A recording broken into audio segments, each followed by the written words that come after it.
This is Dialogue.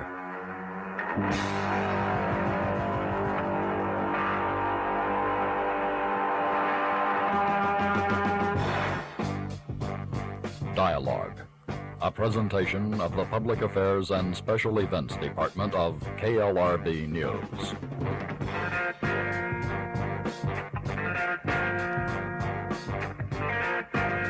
This is Dialogue with May Brussel. Well, May, we've got quite a few things to talk about today. All right. Thanks for joining May and the Magic Bullet. Tonight, we're talking about Chappaquiddick, and this is from the July 28th, 1971 episode. And many people may not know what Chappaquiddick was or why it was important, but we're going to get into it. First, as May always says, there's no safety in silence. You people that sit there and don't speak up or shout, I'll shout until I die. When I saw those people and I knew they died, I said I'd rather live 1 hour the way I'm living than to sit there like a zombie and let it happen and not speak up. And that's why we're here today. So thanks everybody for joining. I really appreciate it. And we're going to start out with a little bit of context on the timeline for Chappaquiddick. Maybe talk tonight about the physical location and the timeline and some of the players involved so you can get a real feel. It's kind of a complex event, and it took me a long time to wrap my arms around it, but hopefully the storyline will be a little more clear after tonight. So we know that, November 22nd, 1963, JFK was killed at Dealey Plaza, and then 7 months later, Ted Kennedy was badly injured in a small craft plane crash in Western Massachusetts. In fact, he was the only survivor, and his back was kind of wrecked, but he did survive. And then 4 years later, of course, in 1968, on June 6th, Robert Kennedy was killed at the Ambassador Hotel, and his likely opponent for the 1968 November presidential election was going to be Richard Nixon. And indeed, he was elected. Richard Nixon was elected president on November 5th, 1968. And then in the next year, again, maybe 8 months later, we had Chappaquiddick, which was the death of Mary Jo Kopechne, related to Ted Kennedy, who was at the scene. And on the same set of days in 1969 was the Apollo moon landing, to provide some context of other events that were happening during that time. And then just a couple years later, in 1972, June 17th, we had the Watergate break-in, and a lot of the players for these events, there's a thread that ties them all the way through.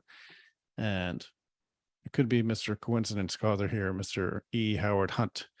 So prominent members of CREEP, that was the collection, the committee to re-elect the president being Richard Nixon. He wanted to be re-elected in 1972, and in 1968, he had his competition, RFK, cleared out by the bullet. And they had CREEP was a group that included G. Gordon Liddy, E. Howard Hunt, Chuck Colson, and a very young political intern named Karl Rove, who you all might recognize as being a rogue in the gallery of rogues during our later lifetime. And many of them were considered to be top secret bagmen who carried out the illicit orders of Nixon and other top administrators. The money was laundered through CREEP and paid out through operatives in untraceable cash. And on the surface, it would appear that CREEP was exactly what it claimed, a legal committee to re-elect the president. So the president, Nixon, had a lot of things going on. He was known for dirty tricks, and a lot of these people who were involved up to date were then involved in Watergate and subsequent other activities, which we'll cover in other episodes. So, I was kind of struck by the story. This wasn't an intern, but Mary Jo Kopechne, she worked with these other 5 women who they called the Boiler Room Girls, and they were involved in trying to get RFK elected. So they were on the campaign trail. So they were kind of in mourning after that, after he was killed. And I was kind of struck by, this is what is it? Laura Palmer from the Twin Peaks, and she kind of looked like Mary Jo Kopechne, and she kind of had that same feel of someone who was killed or wronged, and nobody really looked out for her or took care of her or allowed the truth to come out, and it was covered up. It's a very sad story of cover up, but our main characters here, Ted Kennedy, Mary Jo Kopechne, and Richard Nixon. And then these are the women who we'll run into who were at the party at Chappaquiddick. And the reason they were there was they were there to relax after the campaign and party a little bit at a place that a cousin of Ted Kennedy had rented out there on Chappaquiddick. So here is where Chappaquiddick is. It's out on this little peninsula next to Nantucket.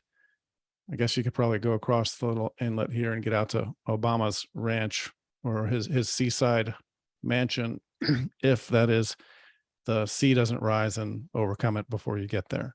But here's New York City, here's the end of Long Island, and then Boston is up here in the metro area. You can't really see it there. And it was really like, a beautiful place, and they had a beach resort. And this is the beach and the dike road that we'll refer to later on in the program. And it was just a beautiful beach. You can see the kind of the sandy road out there. And this was the bridge that we'll be talking about some more, kind of a single car bridge. And I think it was maybe 10 feet across or so. So very narrow. And here it is, the picture as it looks today, or not today, but maybe, what's that? Looks like a 1999 or something, or early 2000s Ford there. But people fishing off the bridge, the dike bridge, and the road to the beach. And then Ted was staying at the Shiretown Inn, which is across from the ferry. So the ferry, I need to get, well, I'll show you all this picture here too, but this is the Shiretown Inn where Ted was staying. And he spent the 12 hours before reporting the drowning of Mary Jo Kopechne. So what the story is that they went to a party and Ted and Mary Jo left, and then the car went over that bridge that we saw on the way to the beach. Now, it's a little bit more complex than that, as you can imagine, and we're going to get into that. So here's the picture of the inlet where the ferry goes across. And then on the other side of the island is the beach and the dike road bridge. So these are some of the boiler room girls that they were referred to, sailing, having a good time. And they went sailing that day. They had a regatta, so they all flew in on small planes to Chappaquiddick. They went to sail a regatta during the day, and then they went to the beach after that. And then they went back to this cottage to have a cookout. And so this is a little bit larger picture of the beach, and you can see how far it is kind of from the beach and the dike road bridge back to the cottage. And the cottage is like one of these two locations. I couldn't exactly pin it down, but so you have to go all the way down the Speech Road and take a left and then get here. And he said it was about a mile. Yeah, okay, maybe mile and a half or so. And so let's go back here for a second and read his testimony. So this is from the court testimony later. So he says that, well, after my arrival, I took a bath in the tub that was available at the cottage. It wasn't available at the Shiretown Inn. So he soaked his back, which of course he had ruined in the plane crash where he was almost killed 4 years earlier. And later he was joined by Mr. Markham. He arrived about 8 o'clock. They had some conversations. And then the big group, the boiler room girls, arrived.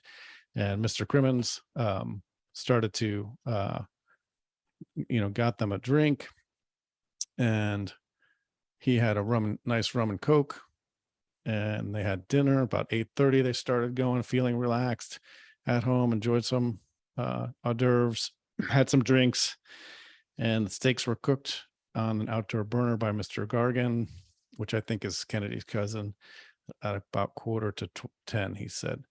Yeah, this is the prosecutor. Who did the cooking? What time was it? Was there any cooking? Yes, there was. Do you recall who performed it? So they were getting into some details, but in short, they were having a nice time. They were having a nice time cooking, having a cookout, having a party. And then things start to go a little bit wonky after that. And remember, this cottage is down here. It's called 1.5 miles away from the bridge. Now we'll show this in another map, but the ferry is, if you come up down this road and you take a left, you're going to the ferry. You take a right and you're going to the beach. And the beach road was a sandy or dirt road, and the other road was paved. So let's see. Here we go. So now Ted and this is Mary Jo Kopechne. Hey, it's about 11 o'clock, so it's time to go. They're supposedly getting tired. And between 11 and midnight, he says, they left the cottage in its car to return back to his room at the Shiredown Inn in Edgartown.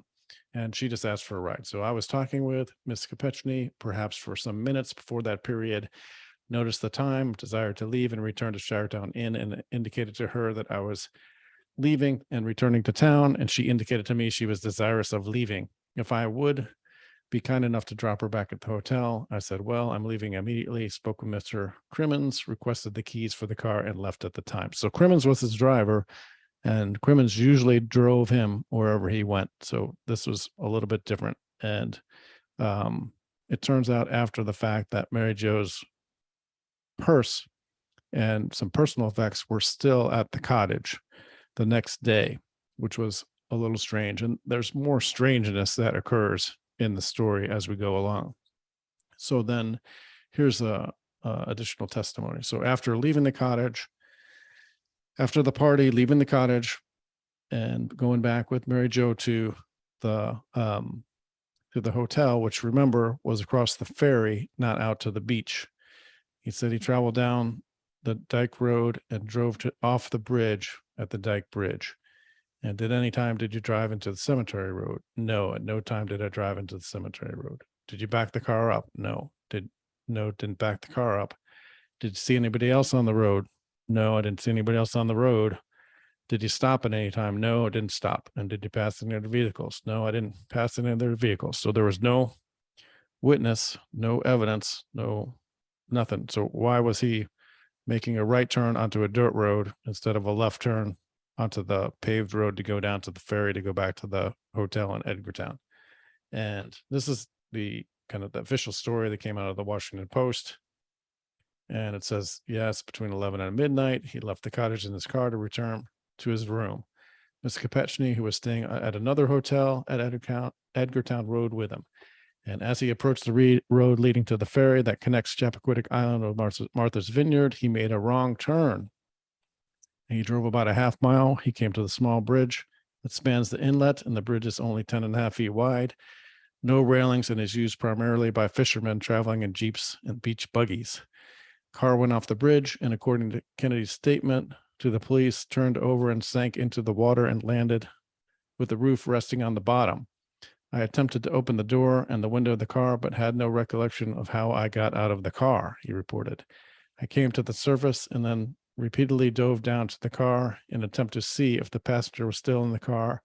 I was unsuccessful in the attempt.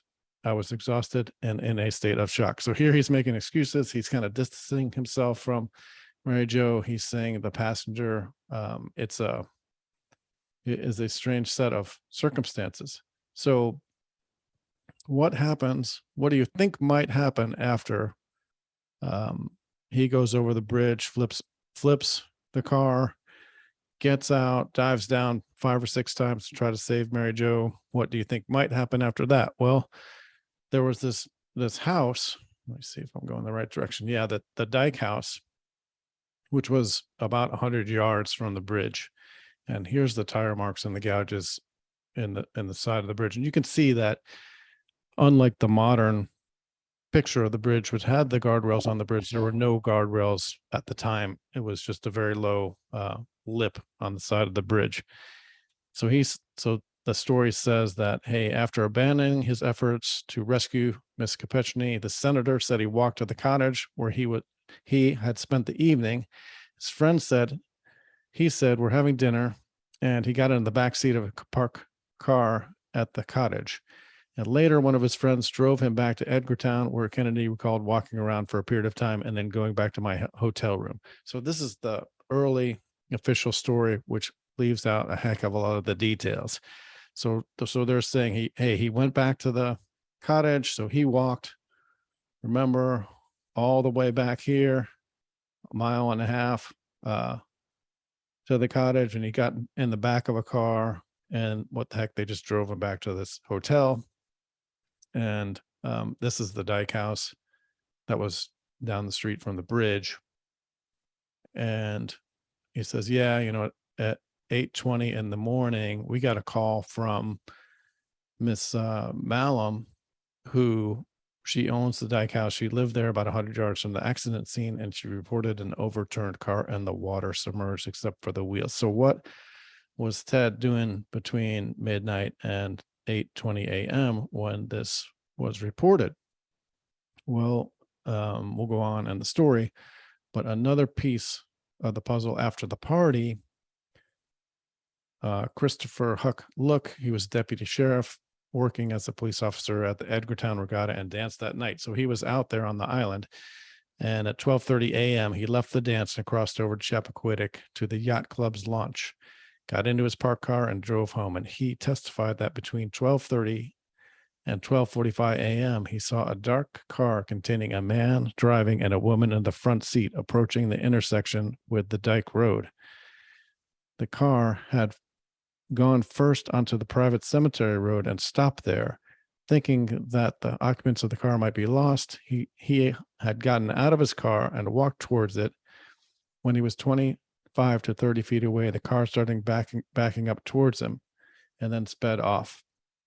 So he had a sighting of Ted's car after Ted said that he had already gone in the water.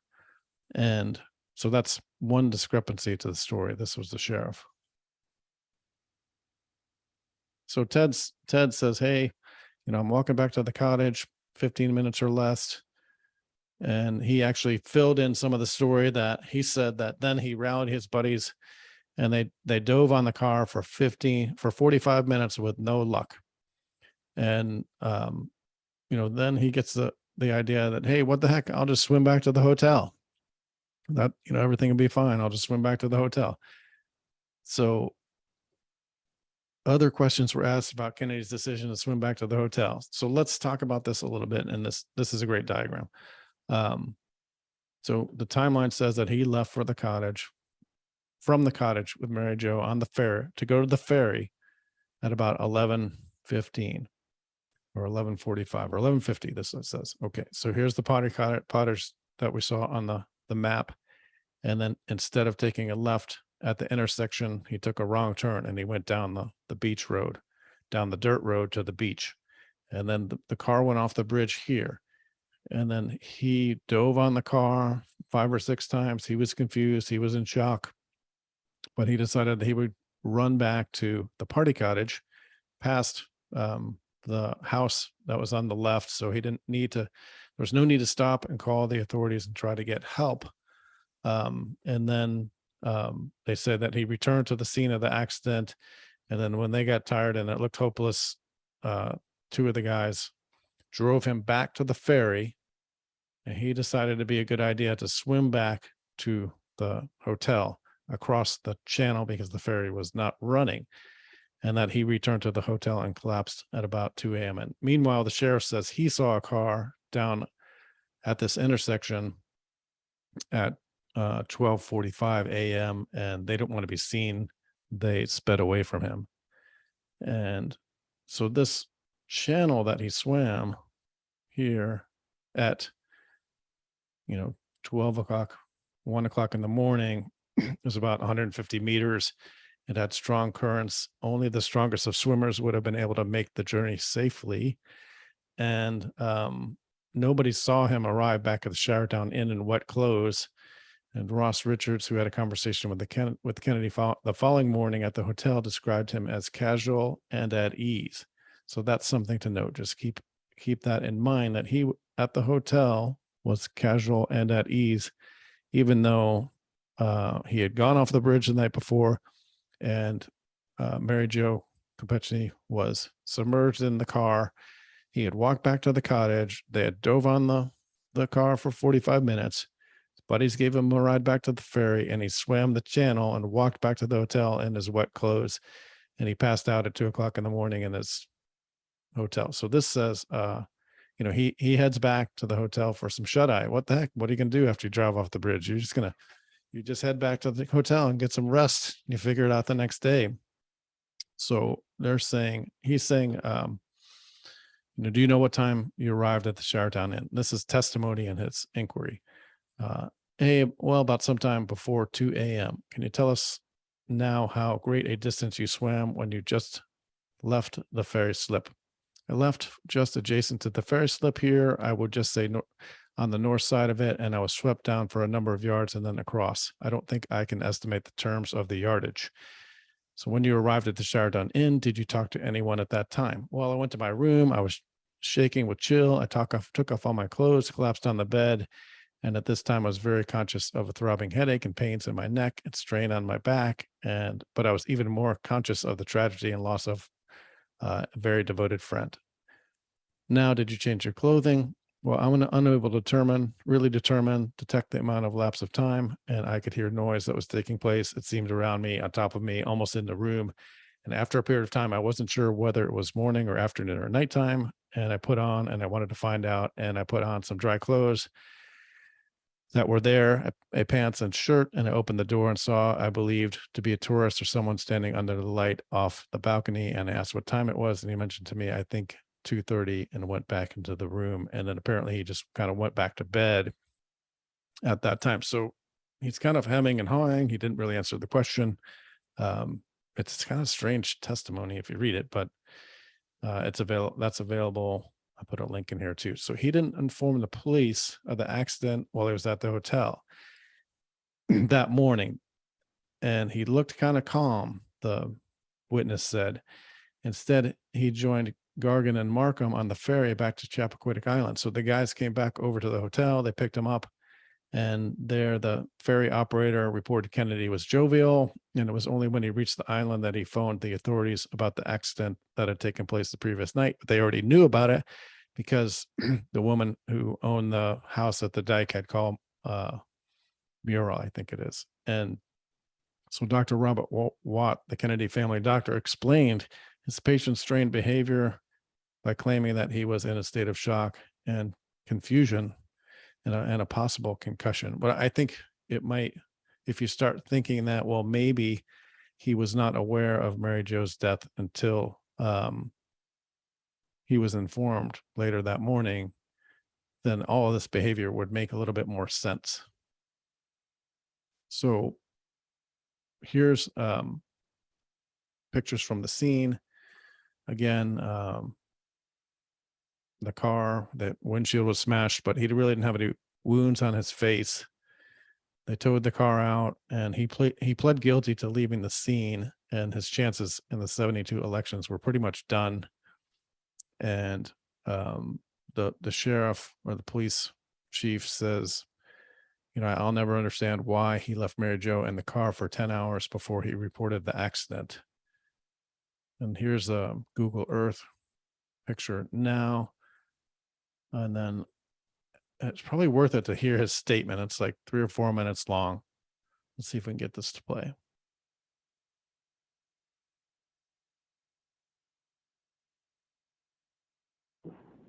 No truth whatever. to the widely circulated suspicions of immoral conduct that have been leveled at my behavior and hers regarding that evening, there has never been a private relationship between us of any kind. I know of nothing in Mary Jo's conduct. Let's try that again. There has never been a private relationship between us of any kind. I know of nothing in Mary Jo's conduct on that or any other occasion. And the same is true of the other girls at that party that would lend any substance to such ugly speculation about their character. Nor was I driving under the influence of liquor. A little over 1 mile away, the car that I was driving on an unlit road went off a narrow bridge, which had no guardrails and was built on a left angle to the road. The car overturned in a deep pond and immediately filled with water. I remember thinking as the cold water rushed in around my head that I was for certain drowning. Then water entered my lungs and I actually felt the sensation of drowning.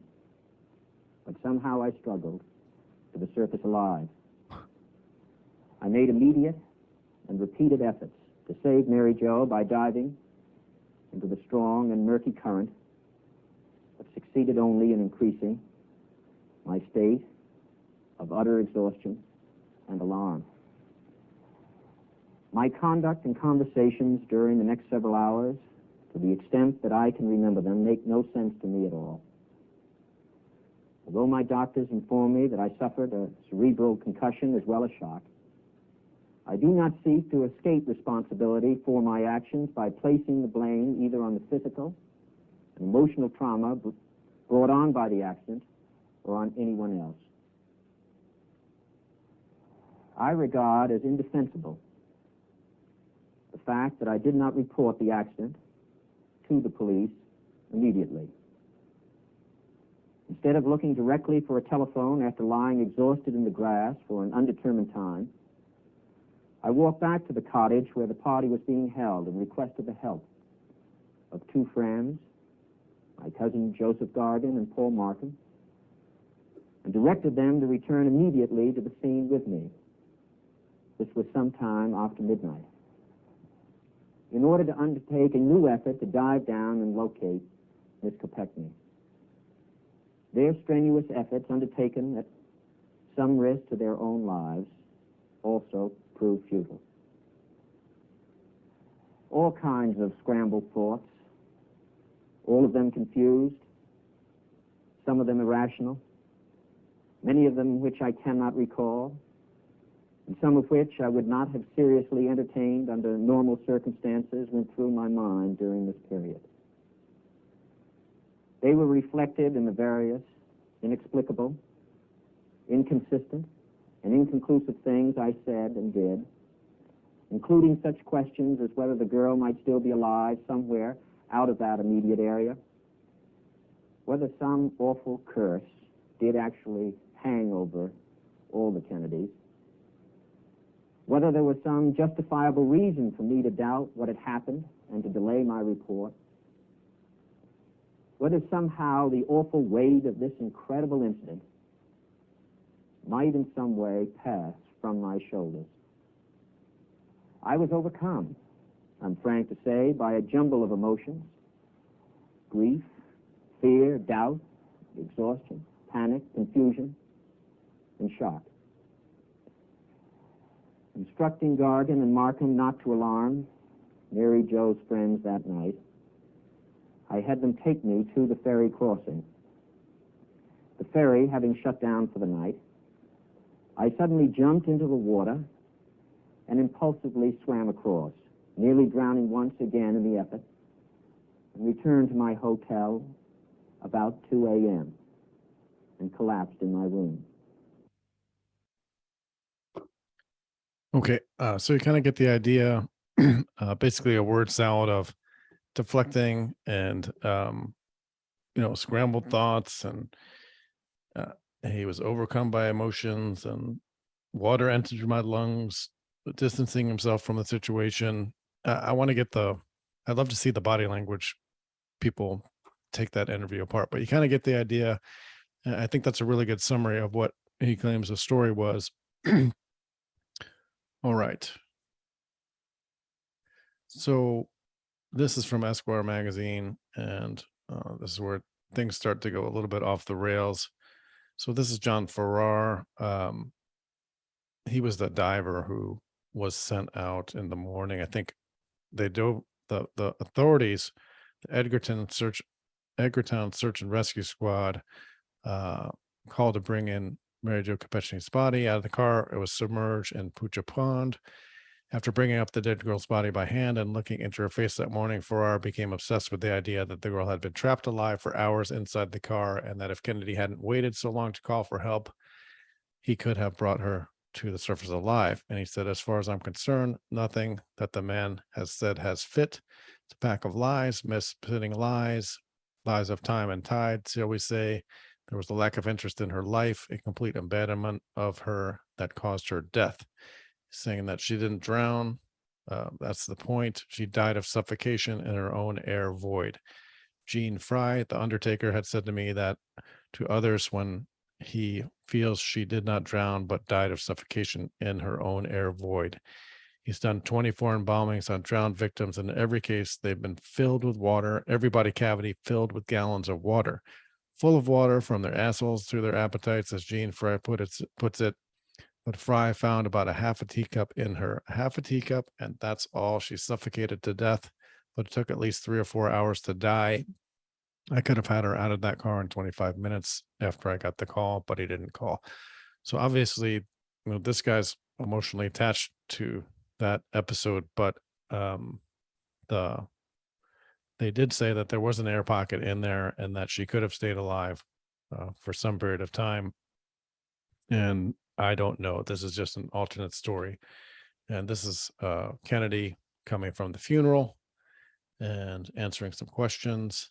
And then they were brutal on him in the cartoons. If you don't mind, Senator, I'd rather walk, says Lady Liberty in the car. All right. So what does May have to say about this episode? Well, May actually called Mrs. Kopechne after the death and explained why she had died. Same as Officer Tippett, they had to have an excuse to arrest Oswald so the real assassins could be taken out of town. And the family did not want to autopsy the body because they felt like it might be embarrassing to the family what they would find in the body. So no autopsy. A lot of the evidence was destroyed. The cottage was cleaned out. And May says, maybe he was with a chick and maybe they were making it or something so that he could be blackmailed. And the purpose of it was to keep him from running against Richard Nixon in 1972. And they accomplished that. That party at Chappaquiddick Island, Ted Kennedy's overt story of the incident is clearly a lie. This is what May is saying. And I think listening to his testimony and looking at the impossibility of the physical timeline that he says and the evidence that comes from the witnesses, it would seem that he would be lying about a lot of these things. And May doesn't particularly like Kennedy, it sounds like, but she says he's better than Brzezinski and Carter. So a lesser of the evils. And she says that Tony Ulasewicz, he was on Nixon's payroll, and he was up there that weekend. And he was Nixon's private investigator. And remember, Nixon was into dirty tricks. He had the creep crew to keep his opponents on the run. And it was only a couple years later when that crew was caught breaking into the Watergate Hotel. And she also likens his problems to that of David Rockefeller, of Nelson Rockefeller, because Nelson died suspiciously in his New York townhome. She did an episode on that, and they were trying to make sure that Kennedy did not run and Nelson did not run against Richard Nixon. And she says that she used to say that our elections were ruled by bullets and blackmail, but there's really three B's: bullets, blackmail, and the bedroom. And Hitler came to power using Interpol and setting up men with women for blackmail. That was one of his tactics. J. Edgar Hoover was the vice president of Interpol, and he had all the files. And Hoover worked closely with organized crime to get his blackmail tapes. So in 1968, May gave Rose Kennedy a letter, May 28th, 1968, when Robert Kennedy was running for president, saying that the rifle scope was at his back of his neck, and that the way he was killed 4 days later, that was the way he was killed 4 days later at the Ambassador Hotel by Thane Caesar, who shot him in the back of the head. And she explained why he would be killed even before he could run for president, because he couldn't be out there competing against Nixon and the secret team. And then in July of 1st of 1969, she corresponded with Ted Kennedy and had a feeling that he was in imminent danger because he was running for president in 1972. So she says, I got a flash that he was in danger. It's a nest of rattlesnakes, and you have to move swiftly to counteract what's coming down. And 20 days later, Mary Jo was dead and ended Ted Kennedy's chances of becoming president. So she was in tune. She was predicting things that happened in advance and letting people know and warning them, but really there's nothing that she could do about it. And she says that the vice presidents are the key. They're going to direct us into the 1984 nightmare, as we saw with George Bush Jr. He had Dick Cheney as his vice president. George Bush Sr. was Reagan's vice president when they tried to kill Reagan. Associate of the Bush family tried to kill Reagan. So he went to the back room, and Reagan basically became the president by de facto.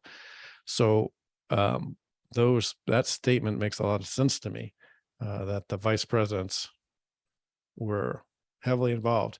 So May loved Evita, she said, and Evita, the song and the play, she says that, the candidate is just an image, like an entertainer.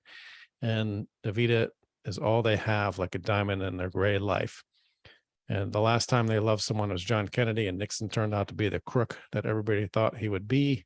And the Kennedys and the Perones were believed by the masses that they were to be saviors, but they were incredibly immoral and corrupt. And Evita was poisoned, just like Martha Mitchell, and she thinks that Mary Jo Kopechne was probably poisoned as well. And of course, Argentina was run by the Nazis at the time, and the Perones were just the figureheads. And their wives and families were the image, but really they were sleazy. But we end up with people like Bush and LBJ. So she didn't hold any punches at any time. She let them have it. That's one of the things we love about the broadcasts. Okay. So just a few questions in the aftermath. And I had been looking for evidence of the secret team being on the island. And the secret team are the people who are involved, including E. Howard Hunt and Tony Ulasewicz and Frank Sturgis, and the characters working on Creep. So there's no evidence, no autopsy, no testimony from the party attendees, and a lot of conflicting stories, and it was really nicely covered up.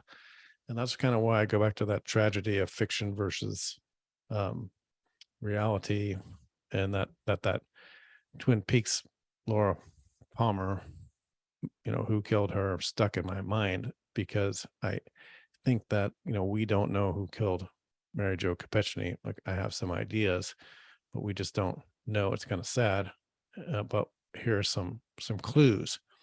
So I think that's from Washington Post. Well, E. Howard Hunt, one of the convicted Watergate conspirators, was quoted today saying that he had sought and received disguises and other equipment from the Central Intelligence Agency to investigate Senator Edward M. Kennedy. And the Nixon White House tapes reveal John Dean and E. Howard Hunt conspired to harm Kennedy. So Kennedy doesn't know there's a bear trap waiting for him in Chappaquiddick, says John Dean to Nixon on the Nixon tapes recorded in the White House and available in transcript form. And Dean goes on to say that Howard Hunt, the Watergate burglar, he was arrested, and he was one of the three tramps arrested near the grassy knoll on the day of JFK was murdered, is in Chappaquiddick arranging the bear trap. So this is pointing to the secret team being involved prior to the death.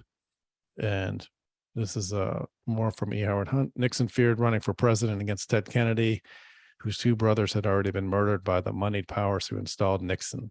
Ted himself had nearly died in an arranged plane crash, which hospitalized him with a broken back.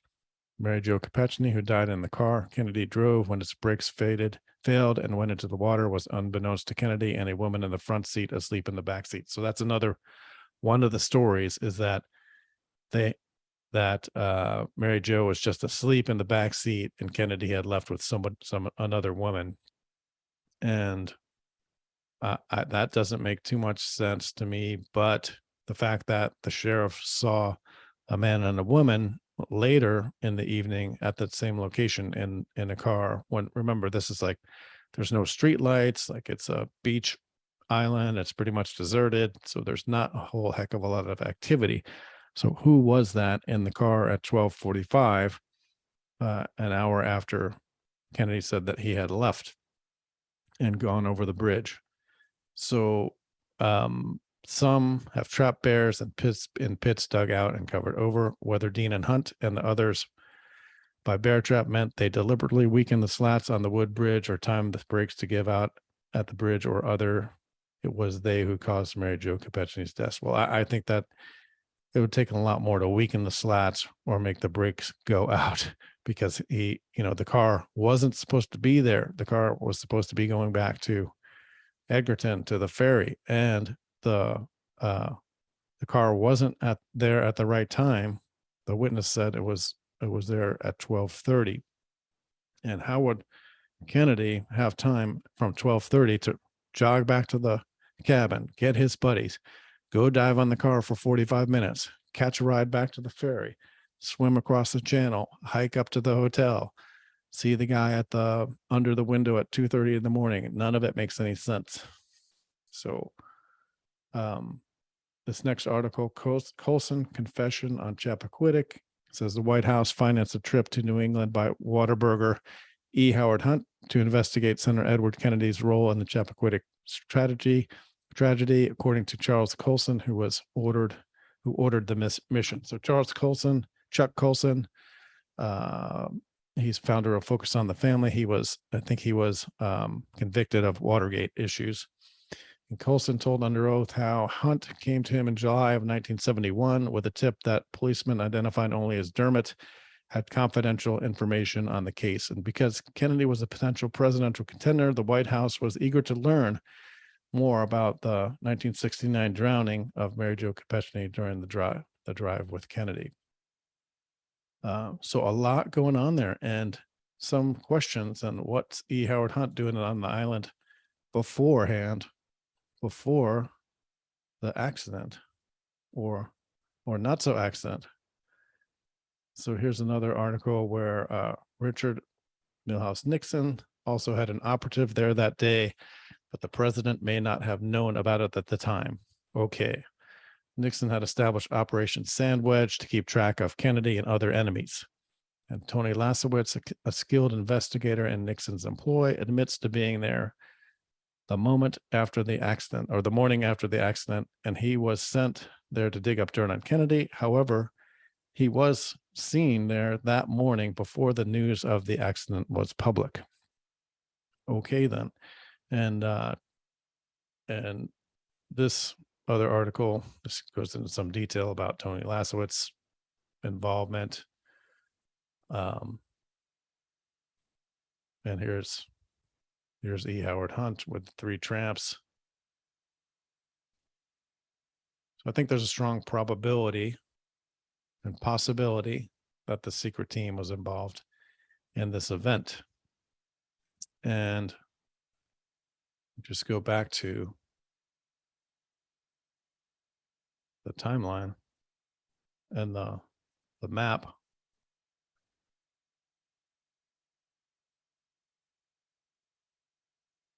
And see if you can work out in your head how his story makes any sense at all. All right, well, I'm going to open up the floor for any comments or questions at this time. if you all have any insights or questions. Hopefully the like the timeline, the physical location, and the testimony help fit the picture of this complex puzzle together.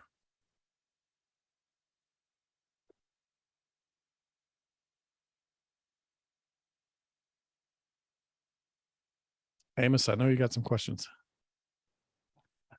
I really don't, but it's so mysterious. That he would go the wrong. I mean, there's nothing makes sense about the whole thing. It's as if he was drugged already or something, or he's just lying. I mean, it really is quite a mystery. That's really all I I think have to say about it. I mean, I remember. Go ahead. No, I mean, some of the alternate theories are that they were both drugged and Ted was just dumped back at his hotel. And, Mary Jo was just run off the bridge in the car. And how much easier would that have been to execute than what he said actually happened, which doesn't make any sense at all. Yeah, that makes more sense. Yeah. But they certainly achieved their objective. I mean, he was talking about resigning his Senate seat. And the press was just savage. But what I was hoping to get to was kind of that pattern of set them up and knock them down. That's what they're doing, and keeping the Kennedys out of the elections, out of office. And the tragedy doesn't end there, right? It goes on with Junior and others. Yeah, they weren't well loved No, by the secret team. by the secret team. No.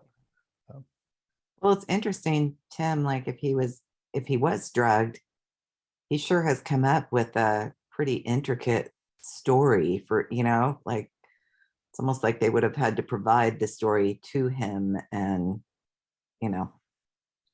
train him up with that.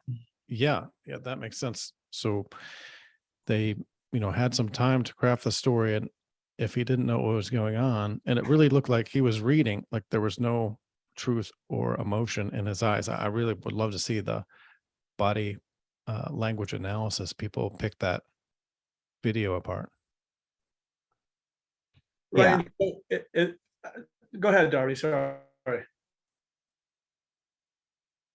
No, I was just going to say No, it's a story, but the way he was reading it, he was so detached from it. So it was like, it was not his story. He could have been reading a newspaper article that, but completely unrelated to him, is that there was just seemed like a lot of distancing. Yeah, But really why detached. he would do that? I mean, somehow he agreed to take on the story if that's what happened. Yeah, I mean, I think at this point, I mean, they own him. If the story is that they drugged him and they controlled this whole thing, the next day they own him. Either he has to come out and say, I was drugged, this is all insane, or that's maybe too far fetched. So he's got to roll with this thing, is a possibility. Yeah. So remember that he did get off with leaving the scene of the accident. So there's no manslaughter, there's no murder, there's no drunk driving, there's no nothing. It's just leaving the scene of the accident. So they could have said, take our deal, or we're going to go down for something a little more serious. Right. Yeah. That seems plausible. Yeah. Well, good job. That was a lot of detail. Okay. Well, anyone else with any questions or comments? Well, I so appreciate you all being here, and there's so much that May uncovers in these, and you can see by the timeline that these events were just coming in that time of the 60s and early 70s, and it's coming at us right now. The same stuff is coming right at us, and you can see it in the headlines and in the news and in the events, and she knew what was going to happen, and she told people what was going to happen. So I think there's a lot to be learned by going back through the research and try to understand her point of view. And so we'll keep doing it. All right. All Thanks, right. Tim. Thank you. Thanks, Tim. Thanks, guys. Good night. Good.